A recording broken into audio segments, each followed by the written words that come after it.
میونخ جرمنی میں 1972 میں Olympics games کا انعقاد ہوا۔ یہ اولمپکس کسی اور حوالے سے زیادہ یادگار رہ گئے۔ 5 ستمبر 1972 کو صبح 4 بجے فلسطینی انتہا پسند گروپ بلیک ستمبر کے 8 مسلح افراد نے تقریباً 2 میٹر اونچی تاروں کی باڑ عبور کی اور خاموشی سے میونخ کے اولمپکس ولیج میں اسرائیلی کھلاڑیوں کے اپارٹمنٹ کی طرف بڑھنے لگے۔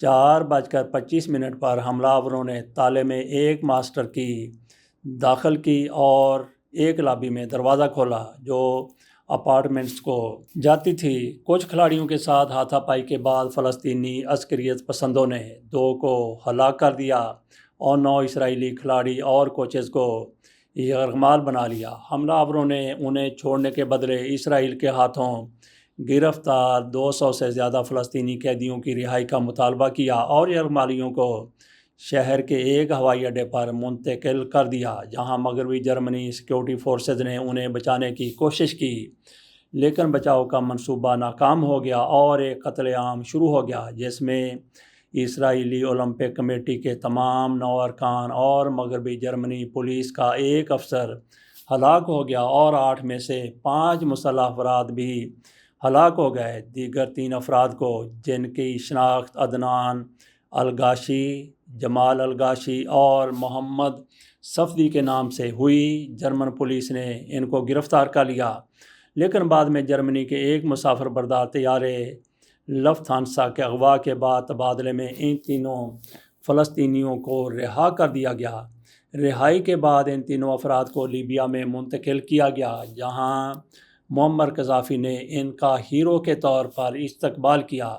اس کے بعد مہینوں میں میونخ قتل عام کے انعقاد میں حصہ لینے والے بلیک ستمبر گروپ کے بہت سے ارکان ہلاک ہو گئے۔ کہا جاتا ہے کہ ان ہلاکتوں کے پیچھے اسرائیلی انٹیلیجنس کا ہاتھ تھا، جو ایک خفیہ کارروائی کا حصہ تھا جسے آپریشن خدا کا غضب ریتھ آف گاڈ کا نام دیا گیا۔ حملہ آوروں میں سے صرف ایک جمال الغاشی زندہ بچ سکے اور 90 کی دہائی کے اواخر تک ان کے بارے میں خیال کیا جاتا تھا کہ وہ اب بھی روپوش رہتے ہیں۔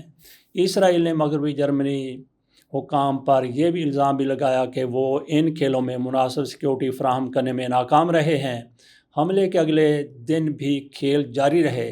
اس سال میڈل ٹیبل پر سوویت یونین کا غلبہ رہا، جس نے 50 گولڈ میڈل جیتے، جبکہ امریکہ 33 اور مشرقی جرمنی 20 کے ساتھ تیسرے نمبر پر رہا۔ اس سانے کے فوراً بعد اسرائیل کی اس وقت کی وزیر اعظم گولڈا میئر نے اپنے ملک کی پارلیمنٹ کے سامنے دہشت گردی کے خلاف جنگ کا اعلان کیا۔ گولڈا میئر نے حملے کے ذمہ داروں کی شناخت کے لیے ایک خفیہ کمیٹی قائم کی اور اسرائیل کی خفیہ ایجنسیوں میں سے ایک موساد کو ان کی تلاش اور قتل کا کام سونپا گیا۔ گولڈا میئر نے میونخ میں اسرائیلی کھلاڑیوں پر حملے کے بعد دہشت گردی کے خلاف اعلان جنگ کیا تھا۔ انہوں نے کہا تھا کہ انہیں دہشت گردی کی کارروائیاں کرنے کی قیمت ادا کرنی پڑے گی۔ 1998 سے 2002 تک موساد کی قیادت کرنے والے ایفرائیم بلیوی شو میں وضاحت کرتے ہیں کہ یہ صرف انصاف کرنے کے لیے نہیں تھا، بلکہ یہ کارروائی اس طرح کی وارداتوں کا سد باب کرنے کے لیے کی گئی تھی۔ آپریشن خدا کا غضب ریتھ آف گاڈ کے دوران بلیک ستمبر گروپ کے عسکریت پسندوں کا پورے یورپ اور مشرق وسطیٰ میں پیچھا کیا گیا، جس نے حملے کی ذمہ داری قبول کی اور فلسطینی عوام کی جانب سے کارروائی کا دعویٰ کیا تھا۔ اسرائیل کے معروف جاسوسی میں ایک مائک براری نے اس انتقامی مہم کی نگرانی کی، جس میں 1 درجن سے زیادہ فلسطینی مارے گئے۔ ابھی تک اس بات پر تنازع ہے کہ ان میں سے کتنے دراصل میونخ قتل عام میں ملوث تھے۔ اسرائیلی حملوں میں موساد کے ایجنٹوں کا ایک گروپ، جن میں سے کچھ خواتین کے لباس میں ملبوس تھے، لبنان کے دارالحکومت بیروت کے ساحل پر تارپیڈو کشتیوں سے اترا اور فلسطین لبریشن آرگنائزیشن PLO کے 3 رہنماؤں اور عسکریت پسند گروپ کے دیگر ارکان کو ہلاک کر دیا۔ یہ کارروائی، جو خدا کا غضب آپریشن کا حصہ تھی، اس میں متعدد لبنانی اور فلسطینی شہری اور 2 اسرائیلی ایجنٹ بھی مارے گئے تھے۔ کینیڈین مصنف اور صحافی جارج جونز نے 1984 میں اپنی کتاب انتقام میں آپریشن خدا کا غضب ریت افغان کی تفصیلات پیش کی ہیں۔ کتاب کا بنیادی ذریعہ موساد کا ایک افسر یوول ابیب ہے، جس کا دعویٰ ہے کہ انہوں نے اس مہم میں حصہ لیا تھا۔ امریکی فلم ساز اسٹیون سپیلبرگ کی فلم میونخ اس واقعے سے ماخوذ تھی۔ اس میں بیروت کے ساحل پر حملے سے پہلے اور بعد میں یورپ کے متعدد ممالک میں ہونے والی ہلاکتوں کی فہرست دی گئی۔ 16 اکتوبر 1972 کو فلسطینی مترجم وائل زیویٹر یورپ میں آپریشن خدا کا غضب ریت افغان کا پہلا ہدف بنے، جبکہ علی حسن سلامہ عرف ریڈ پرنس، جن کو یاسر عرفات کا منہ بولا بیٹا کہا جاتا ہے، انہیں جنوری 1979 کو نشانہ بنایا گیا۔ انہیں بیروت میں بارود بڑی گاڑی سے اڑا دیا گیا تھا۔ موساد کو شبہ تھا کہ وائل زیویٹر روم میں بلیک ستمبر کے سربراہ تھے، اور 2 اسرائیلی ایجنٹوں نے انہیں اس وقت 11 گولیاں مار کر ہلاک کیا جب وہ اطالوی دارالحکومت میں واقع اپنے اپارٹمنٹ میں واپس آ رہے تھے۔ دوسرا ہدف فرانس میں PLO کے نمائندے محمود ہمشری تھے، جنہیں اسرائیل اس ملک میں سیاہ ستمبر کا رہنما سمجھتا تھا۔ 8 دسمبر کو ان کے ڈیسک فون کے نیچے بم پھٹنے کے بعد انہیں ایک جان لیوا زخم آیا۔ چند ہفتوں بعد ان کا انتقال ہو گیا۔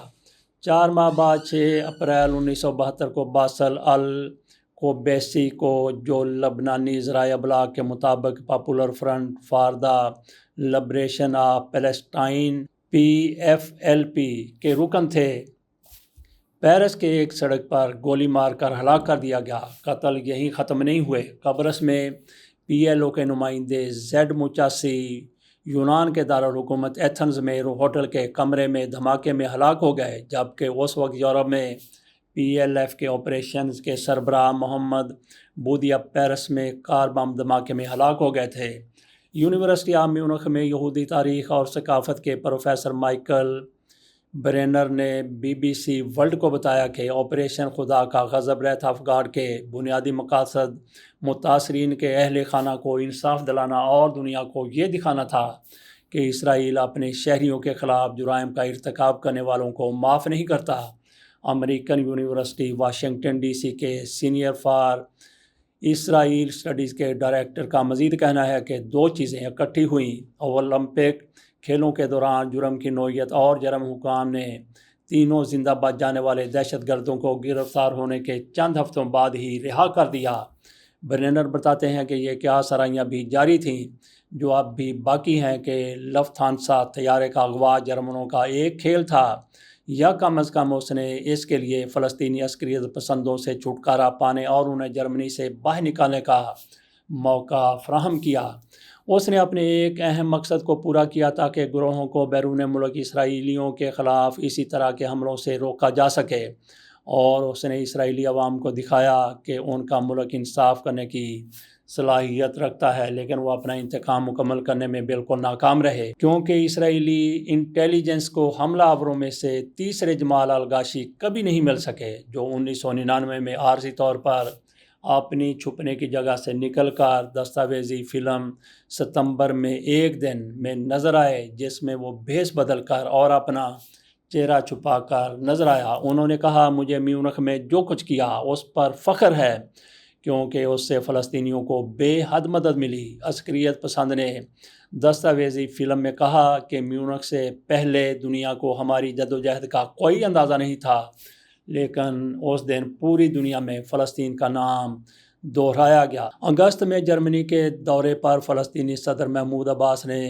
میونخ قتل عام پر معافی مانگنے سے انکار کر دیا تھا، اور اس کی بجائے جرمن چانسلر اولاف شولز کے ہمراہ برلن میں ایک نیوز کانفرنس میں اسرائیل پر 50 ہولوکاسٹ کرنے کا الزام لگایا تھا۔ محمود عباس نے کہا، اسرائیل گزشتہ 7 دہائیوں سے آئے دن فلسطینیوں کو قتل کر رہا ہے۔ جرمن اور اسرائیلی حکومتوں نے ان کی متنازع تقریر کی مذمت کی۔ اسرائیلی وزیر اعظم یائر لاپیڈ نے دعویٰ کیا کہ عباس کی باتیں صرف اخلاقی ذلت نہیں بلکہ ایک خوفناک جھوٹ ہیں، خاص طور پر جب سے یہ جرمن سرزمین پر بنائے گئے تھے، جہاں دوسری جنگ عظیم کے دوران نازیوں نے تقریباً 60 لاکھ یہودیوں کو قتل کیا تھا۔ میونخ حملے کی ذمہ داری قبول کرنے والے بلیک ستمبر انتہا پسند گروپ کے عباس کے سیاسی جماعت الفتح کے ساتھ حملے کے وقت روابط تھے۔ مورخ مائیکل برینر کے مطابق میونخ قتل عام کی 50ویں برسی کی یاد کیسے منائی جائے، اس بارے میں کافی بحث ہوئی، کیونکہ اس قتل عام کے بعد جرمنی نے بحران کو حل کرنے کی کوشش میں پیشہ ورانہ مہارت کا مظاہرہ نہیں کیا۔ برینر کا مزید کہنا ہے کہ متاثرین کے اہل خانہ میں اب انصاف سے محرومی کا احساس پایا جاتا ہے۔ 1972 میں میونخ میں ہلاک ہونے والے اسرائیلی کھلاڑیوں کے لواحقین نے اگست کے اوائل میں اعلان کیا تھا کہ وہ معاوضے کے معاملے پر جرمن حکومت کے ساتھ تنازع کی وجہ سے سانحے کی 50ویں سالگرہ یا برسی کی یاد میں منعقدہ تقریب کا بائیکاٹ کریں گے۔ حملے میں ہلاک ہونے والے ایک ایتھلیٹ کی بیوی اینکی سپٹزر نے برطانوی خبر رساں ادارے رائٹر کو بتایا کہ ہم اس وقت تک یادگاری تقریب میں نہیں جائیں گے جب تک جرمنی حقیقی ذمہ داری قبول نہیں کرتا۔ متاثرین کے لواحقین نے کہا کہ کھیلوں میں کھلاڑیوں کے لیے حفاظت اور تحفظ کی کمی کی وجہ سے معاوضے کی ذمہ داری جرمنی پر عائد ہوتی ہے۔ دی ٹائمز آف اسرائیل کی رپورٹوں کے مطابق جرمنی نے قتل عام کے فوراً بعد متاثرین کے اہل خانہ کو 20 لاکھ امریکی ڈالر دیے اور 2002 میں اس نے انہیں مزید 30 لاکھ یورو کی امداد دی۔ کئی ہفتوں کے کشیدہ مذاکرات کے بعد بالآخر جرمنی نے میونخ واقعہ کی 50ویں سالگرہ یا برسی سے صرف 5 دن قبل 31 اکتوبر 2022 کو کھلاڑیوں کے اہل خانہ کو معاوضے کے طور پر مزید 280 لاکھ یورو 28 ملین ڈالر دینے پر اتفاق کیا۔ یہ تھی کہانی بلیک ستمبر سے آپریشن خدا کا قہر یا ریتھ آف گاڈ کی۔